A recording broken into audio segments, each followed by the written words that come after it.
Pra peradilan yang akan diajukan kuasa hukum Nur Hayati gagal diajukan. Penundaan tersebut karena ada atensi dari Kemenko Polhukam yang akan memberikan jalan tengah atas kasus tersebut.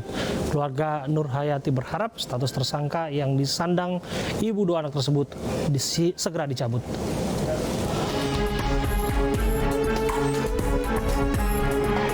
Rencana pra-peradilan yang akan diajukan kuasa hukum Nur Hayati di Pengadilan Negeri Kota Cirebon gagal diajukan. Menurut kuasa hukum Nur Hayati, penundaan tersebut karena ada atensi dari Kemenko Polhukam yang akan memberikan jalan tengah atas kasus tersebut. Sebelumnya, keluarga Nur Hayati telah menunjukkan bukti foto penyerahan uang dana desa kepada sejumlah kaur dan kasih di pemerintahan desa Citemu. Foto tersebut menjadi alat bukti jika sebenarnya uang tidak diserahkan langsung kepada Supriyadi, kepala desa. Namun arogansi kepala desa justru menarik semua uang dari kaur dan kasih dan tidak digunakan sesuai dengan peruntukannya. Keluarga Nur Hayati berharap status tersangka yang disandang ibu dua anak tersebut segera dicabut. Pihak keluarga tak menyangkal jika Nur Hayati bukanlah pelapor ke pihak kepolisian terkait dugaan tindak korupsi yang dilakukan oleh kepala desa. Namun pihak keluarga juga menegaskan jika Nur Hayati yang menjadi pintu masuk terbongkarnya korupsi kepala desa Citemu. Kita akan membahas isu ini bersama dengan Pungki Indarti, Komisioner Kompolnas, dan Boyamin Saiman, Koordinator MAKI. Assalamualaikum, selamat malam Mbak Pungki, Mas Boyamin. Ya, ada gangguan komunikasi, saya sapa sekali lagi, selamat malam Mbak Pungki, Mbak Boyamin, Mas Boyamin. Selamat malam Mas Bram. Ya. Baik, semoga kita sehat-sehat selalu ya. Saya ke Mbak Pungki terlebih dulu. Mbak Pungki, kasus ini tentu sudah menjadi perhatian Kompolnas. Saya ingin tahu satu hal terakhir.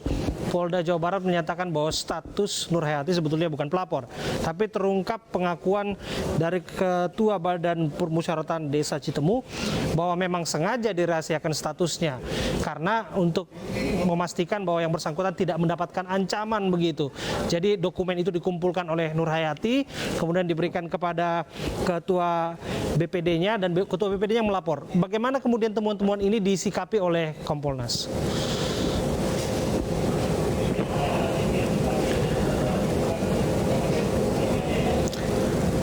Mbak Pungki, nampaknya audionya belum dinyalakan.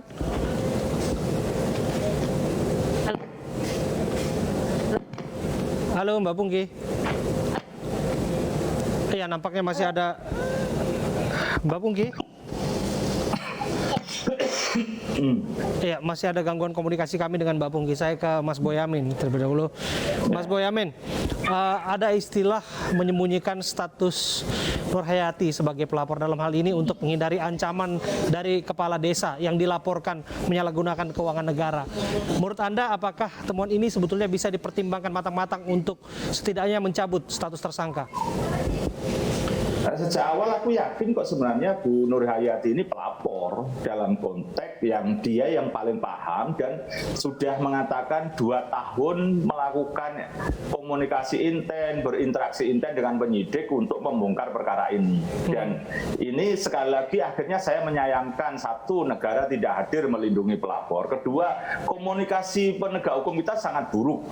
Mulai dari Kapolres mengatakan bahwa itu memenuhi persyaratan, tapi sebenarnya penyidiknya ngomong karena ini ada petunjuk dari jaksa. Terus jaksanya ngomong tidak memberikan arahan untuk mentersangkakan Nur Hayati, hanya memperdalam. Nah, Polda malah lebih buruk lagi ketika ngomong bahwa Nur Hayati bukan pelapor. Ini kan belum didalami secara mendalam, ternyata akhirnya dibantah oleh Ketua BPD. Memang sebenarnya yang melapor itu adalah Nur Hayati kepada BPD, BPD yang melindungi, seakan-akan BPD lah yang lapor kepada polisi. Jadi ini sudah seperti negara tidak hadir, tidak melindungi pelapor. Kedua, komunikasi buruk dari penegak hukum kita. Ini sangat disayangkan sebenarnya. Oke, Mas Boyamin, menurut Anda langkah untuk menunda pra-peradilan ini sudah tepat dilakukan pihak Nur Hayati atau lanjut saja, gas terus?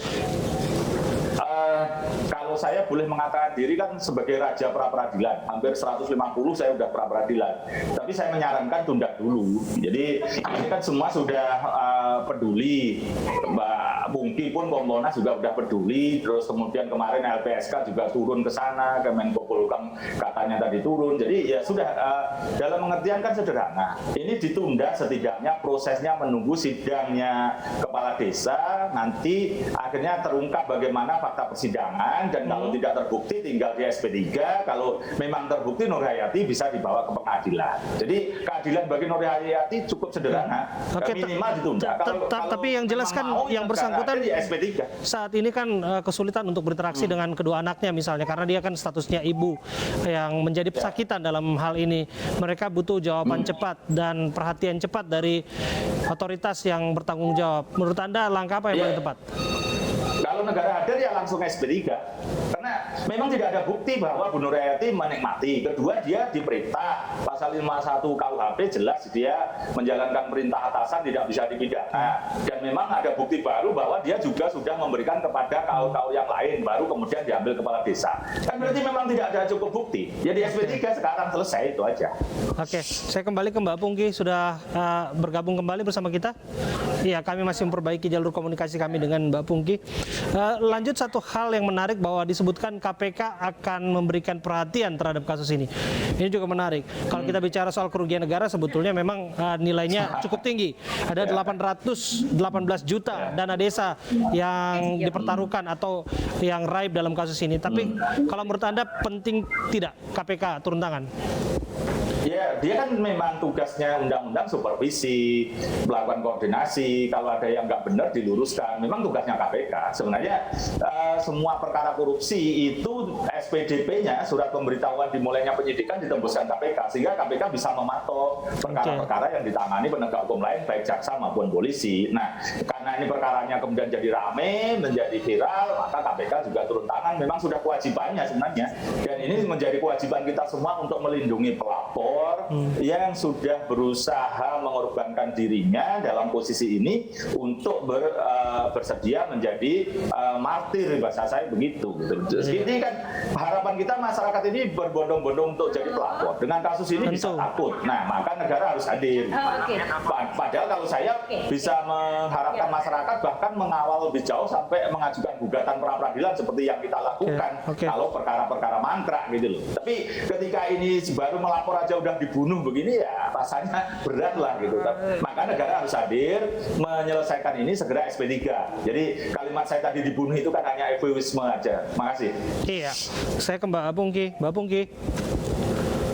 Halo. Iya, Mbak Pungki, tadi disebutkan oleh Mas Boyamin, mungkin tidak SP3 itu diambil secara cepat, mengingat bahwa ada beberapa temuan-temuan yang dinilai sebetulnya berpihak kepada Bu Nur Hayati dalam kasus ini.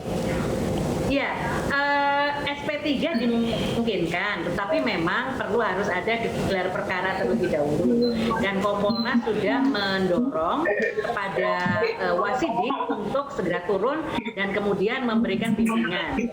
Dan Bapak Kabar Reskrim kemarin membuat statement, beliau sudah kan tim Wasidik untuk turun. Nah, kami berharap mudah-mudahan dalam waktu dekat bisa ada gelar perkara dan segera SP3. Itu harapan kami. Karena kalau kami melihat sebetulnya ini kaitannya dengan komunikasi sebetulnya ya antara penyidik dengan pihak penuntut umum.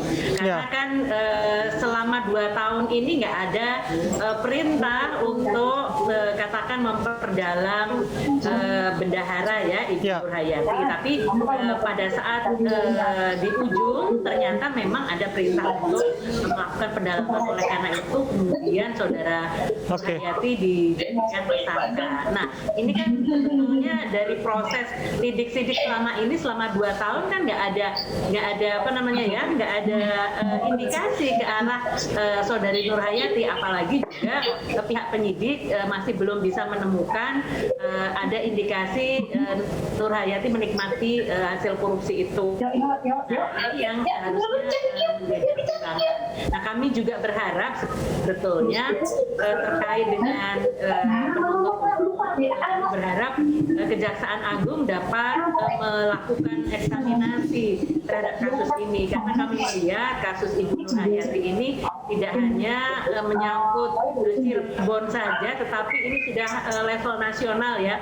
Bagaimana seorang pelapor dalam hal ini bukan lapor langsung ke polisi, melainkan ke BPD, kasus ini bisa terkuak dan BPD kemudian lapor polisi, malah jadi tersangka, sehingga keadilannya di mana ini gitu ya. Ini yang kita pertanyakan. Apalagi tadi kalau Pak misalnya pasal 51 KUHP, orang yang melaksanakan tugas itu tidak bisa dipidana gitu ya. Kemudian juga terkait dengan undang-undang tentang perlindungan saksi dan korban. Maka Ibu Nur Hayati sebagai pelapor dan juga sebagai saksi, maka yang bersangkutan seharusnya dilindungi. Bahkan ada PP yang memberikan hadiah sebetulnya kepada orang yang melaporkan tindak pidana korupsi. Ini mestinya harus menjadi pertimbangan baik oleh penyidik maupun oleh pihak penuntut umum. Itu Mas Bram. Menurut Anda terobosan hukum apa yang paling mungkin dilakukan oleh Kemenko Polhukam? Kalau Kemenko Polhukam, ini kan ketua Kompolnas kan Menko Polhukam. Nah, nanti apa yang beliau sarankan itu nanti juga akan menjadi acuan bagi kami. Nah, tapi kami sudah menyampaikan kepada pihak kepolisian untuk pihak Wasidik datang, dan kemudian kepada Saudari Nur Hayati kami berharap akan yang bersangkutan melakukan pra-peradilan agar ada challenge gitu ya terhadap status tersangka bagi Saudari Nur Hayati. Tapi ketika kemudian Kemenko Polhukam akan datang dan kemudian ada perhatian untuk kami akan segera berkoordinasi untuk kelanjutan. Saya kembali ke Mas Boyamin juga dengan Mas Boyamin. Kalau disampaikan tadi pra-peradilan sebetulnya langkah yang bisa saja ditempuh oleh tersangka Nur Hayati dalam kasus ini. Tapi ada perhatian dari Kemenko Polhukam. Nah, kita belum tahu perhatian yang dimaksud ini seperti apa sebetulnya. Apakah terobosan yang sifatnya seperti deponering misalnya, kasus ini dihentikan begitu saja untuk Bu Nur Hayati, atau barangkali Anda punya ide lain? Ya, hanya satu itu tadi, negara untuk hadir itu memberikan SP3 terhadap Bu Nur Hayati karena tidak ada bukti. Alasan tidak ada bukti kan memang dihentikan penyidikannya, dan itu sederhana karena kalau nanti ini pra-peradilan dan mungkin dikabulkan oleh pengadilan, ini kan menjadi seperti rakyat berjuang sendiri lagi gitu. Jadi bukan negara yang hadir, ini sungguh kasihan lagi rakyat gitu. Jadi menurut saya ini sudahlah, karena ini tadi sudah ada tambahan bukti bahwa memang uang itu juga diserahkan kepada kaur-kaur yang lain, baru kemudian kepala desa mengambil dari kaur yang lain. Kan berarti Nur Hayati sudah tidak terlibat di situ gitu. Jadi dan kemudian tidak ada bukti, kemudian ya sudah drop yang berhak menghentikan penyidikan kan ya penyidik gitu loh, kadang-kadang tanpa ada desakan aja, kadang-kadang SP3 kan gitu kan. Nah, ini kan sederhana.